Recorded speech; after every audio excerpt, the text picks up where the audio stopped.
Meu amigo, minha amiga, sejam todos muito bem-vindos ao canal Política em Foco com Gedemias. É um prazer tê-los aqui. Quando a gente fala de regime de governo, por exemplo, eu quero começar aqui com uma teocracia. O que era uma teocracia? Teo é Deus, cracia é governo. Então, o que era uma teocracia? Era o governo de Deus. E como se dava esse governo? Você tinha normalmente um intermediário que trazia a mensagem ou aquilo que Deus queria transmitir ao povo. Por exemplo, no Antigo Egito, era muito comum você ter esse tipo de regime de governo, porque o faraó, ele era o filho de Deus, ou filho dos deuses, né? Então, o faraó era muito respeitado como sendo aquele que tinha a mensagem de Deus, do divino, para passar ao povo. Por exemplo, se você for pegar a história bíblica, né, por exemplo, do povo hebreu, você também tinha lá o profeta Samuel, que ele era sacerdote, juiz e profeta, e Samuel era aquele que tinha a incumbência de transmitir a mensagem do divino, de Deus, para o povo. Então você tinha também ali dentro de Israel o regime teocrático. Mais tarde, se você for trazer uma história mais recente nossa, você tem ali os ayatolás, que era... Tem até uma música da Elis Regina, né? Alô, alô, Marciano. E uma das estrofes lá, ela diz que tem sempre um ayatolá para atolar. Então, você tinha também esses ayatolás que também seguiam esse regime de teocracia. Mas mais tarde, eles começaram a perceber que esse regime não era um regime tão eficaz. Inclusive, na história do povo hebreu, bíblico lá, eles pedem a Deus que eles não querem mais esse tipo de regime, então eles querem agora o regime de monarquia. Então Deus concede para essas pessoas agora um rei. Então você sai do regime de teocracia e você vai para a monarquia, que é exatamente quando você entrega todo o poder a uma só pessoa, nesse caso o rei, e ele era o poder legislativo, executivo e judiciário. Então ele fazia as leis, ele julgava as leis e ele fazia cumprir as leis. Mas mais tarde o mundo começa a perceber que esse regime também não é o melhor regime, embora esse tenha durado muitos e muitos anos, e hoje em dia poucos países no mundo ainda têm esse tipo de regime.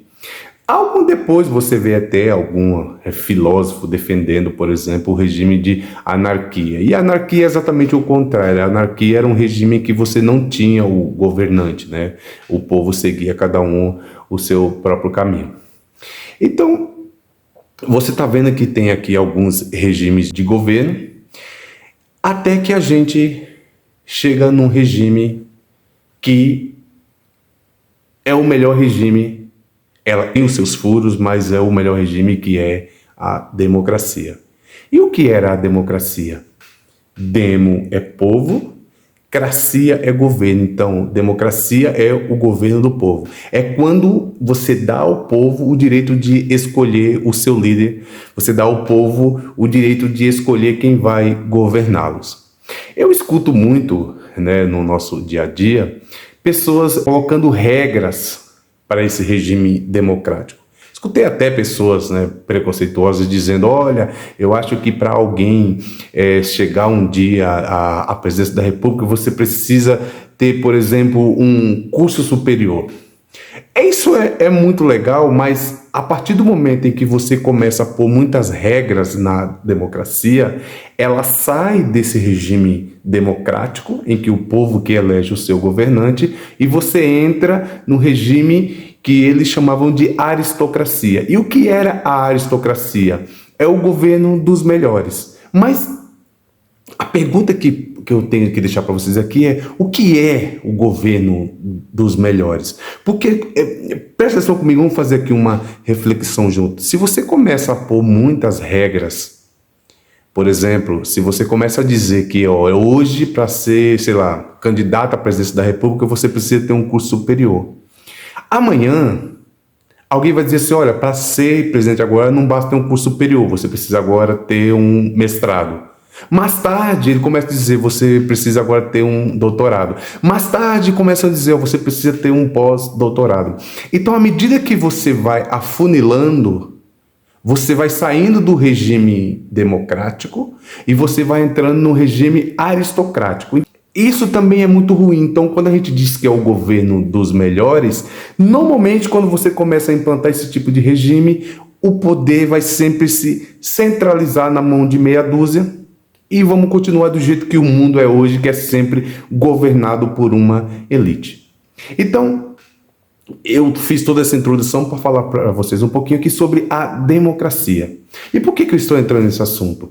Porque com o advento do bolsonarismo e do Bolsonaro ao poder, o Bolsonaro trouxe exatamente para o Brasil alguma coisa que é exatamente antidemocrática. O bolsonarismo não prega democracia. O bolsonarismo está muito mais próximo de um regime fascista do que propriamente de um regime democrático. Porque em 2018, o Bolsonaro foi eleito dentro de um regime democrático. Ele ganhou com a maioria do povo o colocando no poder. Mas quando chega em 2022, com todos os erros que ele cometeu, eu posso dizer aqui que o governo dele foi um desastre total em todos os aspectos, que eu tenho muitos vídeos aqui no canal que falam sobre isso, se você quiser saber, né, tem outros vídeos no meu canal que falam sobre isso, não é o assunto aqui hoje. O Bolsonaro que fez esse governo horrível, chega em 22 e ele perde a eleição. E ele perde a eleição exatamente onde? Dentro da democracia. Porque qual é o princípio da democracia? Que a maioria vence. A maioria elege o seu líder. Então, em 22, nós vimos o Bolsonaro perder a eleição democraticamente. Só que aí, é muito estranho que a gente veio ouvindo eles dizer o seguinte: não, a gente não aceita a derrota. Gente, não existe não aceitar a derrota.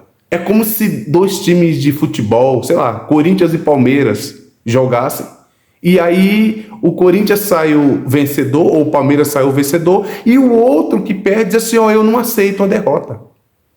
E aí o que eles queriam, nesse caso, é dar a taça para quem perdeu. Então o Bolsonaro perdeu a eleição e eles não queriam aceitar o resultado das eleições. E isso trouxe ao Brasil um desastre total. Porque em 8 de janeiro, quando o Lula já tinha tomado posse, ele já era o presidente empossado, eles atacam a sede dos 3 poderes e a intenção de tudo aquilo ali era dar um golpe de Estado. A intenção de tudo aquilo ali era tirar do poder um candidato democraticamente eleito e você colocar o derrotado. Nem sentido não faz. Ninguém dá a taça ao derrotado, você dá a taça ao vencedor. Então eles atacam e o que vimos ali foi exatamente um cenário de guerra. Eles destruíram, depredaram. Não foi só a sede dos 3 poderes. Eles acabaram com um patrimônio histórico. Tinha ali peças históricas do Brasil. E eles fizeram coisas que a gente, vendo pela televisão, era assustador. E tudo aquilo para tentar um golpe, para derrubar do poder alguém que foi democraticamente eleito. Mas é claro que a gente sabia que mais tarde isso iria ter consequência. E as consequências vieram. Porque Alexandre de Moraes, que é o relator do caso dos ataques do 8 de janeiro, e eu estou trazendo para vocês essa notícia porque o Alexandre de Moraes votou para que o primeiro réu seja condenado. Condenado a quê? A 17 anos de prisão. E nesses 17 anos de prisão, 15 anos e 6 meses de reclusão, ou seja, em um regime fechado, e 1 ano e 6 meses de detenção, que é o regime aberto. E esse primeiro réu, o nome dele é Aécio Lúcio Costa Pereira, que ele era um ex-técnico da Sabesp. Esse cara é o primeiro réu que pode sofrer essa detenção, porque ainda está em julgamento, mas o Alexandre de Moraes já votou.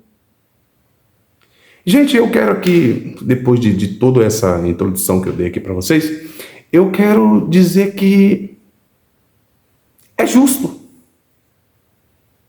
Talvez se você for olhar crime por crime, que eu até tenho um vídeo no meu canal também que eu falei sobre quais crimes eles estão respondendo, se você for olhar crime por crime, ainda é pouco. Ele poderia ter pegado até mais tempo de cadeia. Porque o que vimos ali em 8 de janeiro foi um atentado à democracia. Você sabe qual a impressão que eu tive quando eu vi aquilo? Você viu aquelas crianças mimadas que chega no supermercado e o pai diz para ele, olha,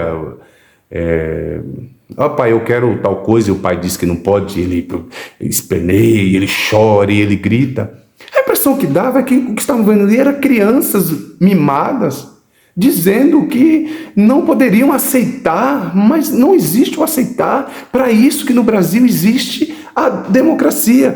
E Alexandre de Moraes é o cara, como relator, que está tentando mostrar de que a gente não pode atentar contra a democracia. Isso é crime. E o que a gente espera, todos nós aqui, é que não seja só esse réu. Que todos os que estavam ali, inclusive a fala do ministro foi que todos os que estavam ali, os autores, os coautores, os mandantes, que todos sejam condenados. É o único jeito de a gente restabelecer a democracia no Brasil. É essas pessoas que tentaram contra ela serem punidos. Então que fique aqui a todos que tentaram, que estavam lá no 8 de janeiro, que fique aqui como um alerta de que o melhor regime de governo que nós temos é a nossa maravilhosa democracia. Porque é só na democracia que todos têm o direito de serem ouvidos.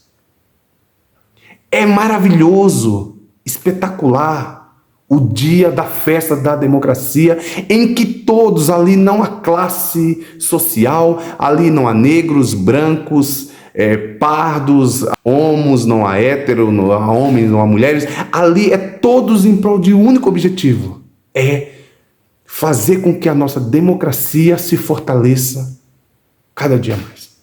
Então, gente, é isso que eu queria deixar para vocês aqui. Posso até depois fazer mais alguns vídeos sobre esse assunto, tá bom?